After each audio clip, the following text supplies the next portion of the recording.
My face is being tracked. Okay. How's it going, Midnight Gamers? Welcome to another episode of Midnight Gamer News.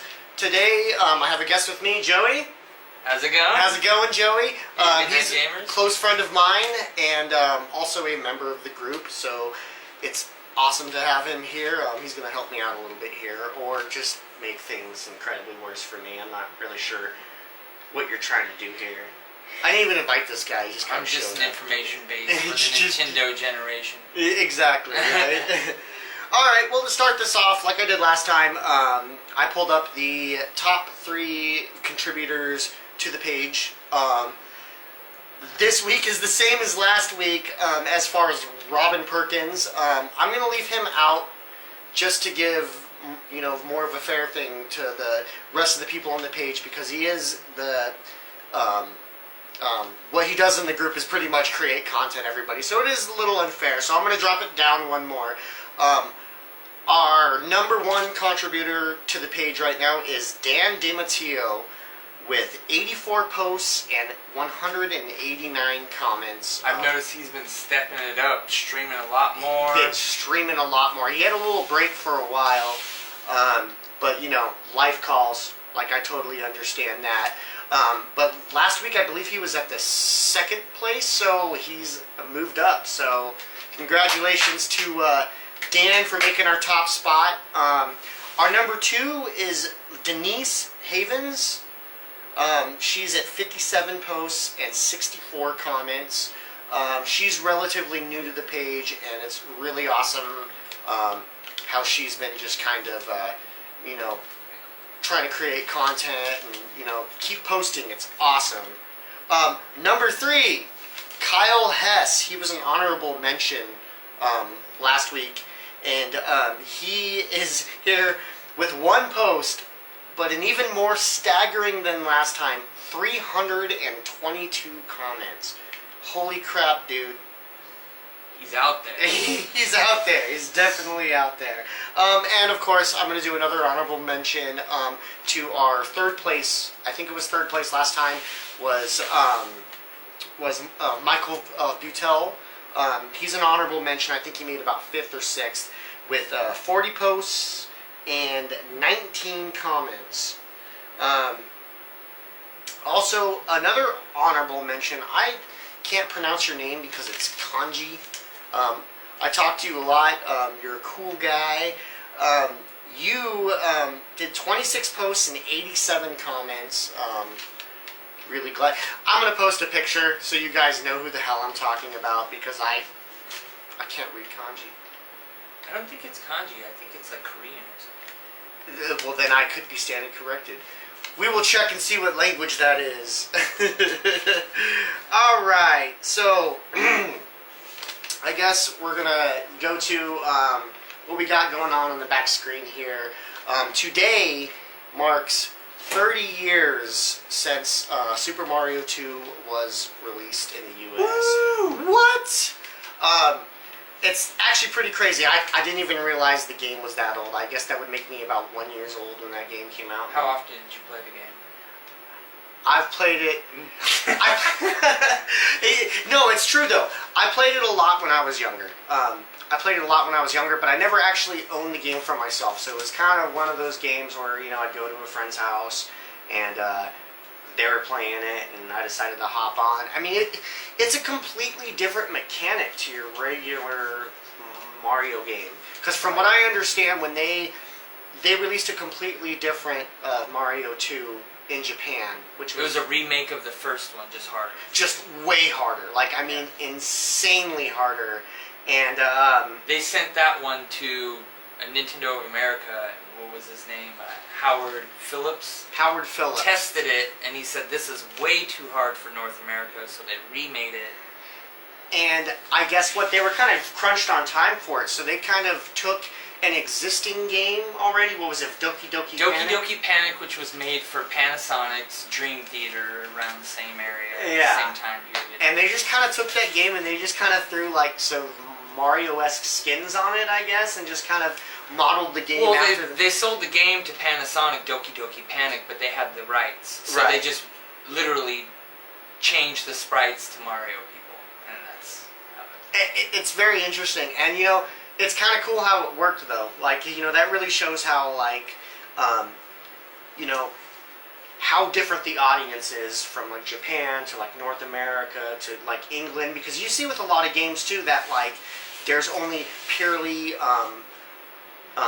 you know, European releases for games and stuff, and it's because they think that it won't cater, you know, to well, the surprisingly, Wario World for the GameCube was not licensed by Nintendo. It was actually made by somebody in England or Europe. Really? Yeah. And it just happened to be like, okay, this is cool. Like, let's fucking. I have do no it. idea how Nintendo didn't license it, but that's just what I heard. Yeah, yeah. Also on the page, I know it's not real, but somebody had made a Mario into like a first-person shooter. I saw that. Yeah, and I was like, what the fuck? Shoot the Goombas? Yeah, just like, I mean, and you shoot the Goombas and they're like, I mean, it's pretty gory. I guess what I want to say is, Nintendo, you need to take some inspiration from your fans, and you need to make that a game. Maybe make it, you know, to where like a gore option. You know what I mean? So like, they probably won't do it. They had a whole thing with Mortal Kombat. They don't like gore. It's, you know, but kid stuff. Even when they did Mortal Kombat though, like they had like a gore option. You had to put in like a gore code or something. Maybe they can run it the same way. But you know what? You're right though. They're not going to approach the whole Mario thing with. They would never put Mario in that boat. I think the darkest they ever got was what, Luigi's Mansion. They're like, that's as spooky and crazy as they get. I think the craziest they've gotten is Metroid. Oh, okay. Yeah. No, that's true. No, I mean that's kind of hyper violent, you know. Yeah, shit explodes and female protagonist, all the good stuff there. Also, we're in the month of October now. Dan, who was our first place. I think I already read that. He has started a like a Halloween stream for the whole month of October. I think is what he's doing. It's spooky. I really encourage anybody that streams, or even if you've never streamed, you know, try and stream something that's kind of you know, a little more Halloween oriented. I might stream some Kingdom Hearts with the Halloween Town. Ooh, see? So yeah, I completely encourage anybody who's anybody to kind of keep up the Halloween spirit, because you know, I've been seeing a little bit of it on the page, and come on, man, we need more of that. We definitely need more of that. Let's see our video game costumes going. Oh yeah, I think I found something here. What? Did you find something too? Yeah, there's something just laying around. Oh my god. Oh my god. Joel! Joel! Joel! Do you have any idea what my game of the week is? Just based on this. Does it have to do with mining? Oh, I want to violently kick you so bad right now. But no, what it has to do with is Shinobi Legions on the Sega Saturn.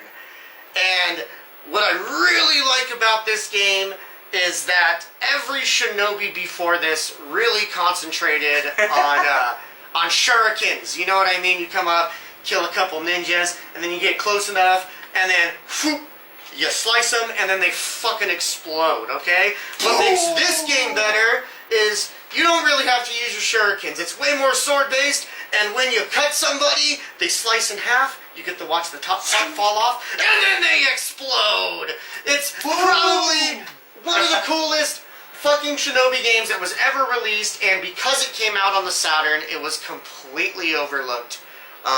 Nobody even knows what this fucking game is. I don't even think Joey knows who he is. You showed me right once, now. dude. That game is dope. It's better than most of them. Especially for, like, you know, for like a 2D type deal. Like they really kind of pushed how far a 2D game can go.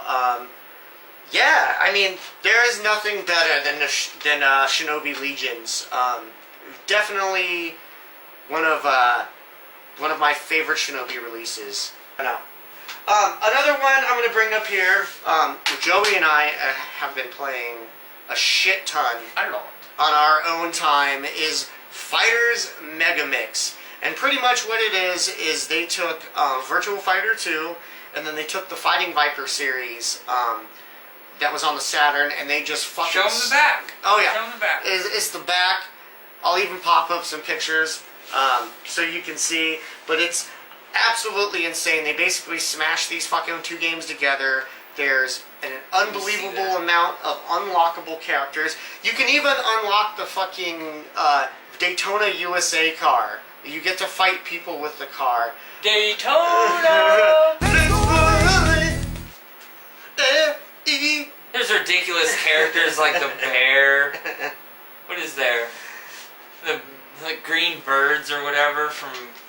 What's that dude? I don't even know their names. Oh, I just know what they look like. Bean. Bean. But this is another really overlooked title. Both of these are Sega Saturn exclusives, and like I said, I think because of that, they really weren't. I think I need my nose out too. It makes you more ninja when you have your nose out. You can only see my nose. You can't identify me. No identification. Or No. Do my alien. Where'd my glasses go? Did you lose your glasses? They're on the back of your neck, you fucking weirdo. Me. We are the warriors who say me. He did. He Get did in show there. me this earlier, and it kind of freaked me out, man. He looks like a gosh darn alien. I'll kill you. Please don't. Well, I think this is probably a good way to end our episode 2 of Midnight Gamer News. Gangsta Ninja. If you're not into it, you're a loser. We hate you, and we want you to die. I'm absolutely kidding. You guys have a good night. Thanks again for joining us, Alien Joey, or whoever Ninja? you want Ninja? to be. Ninja. Ooh. All right, guys. Good night.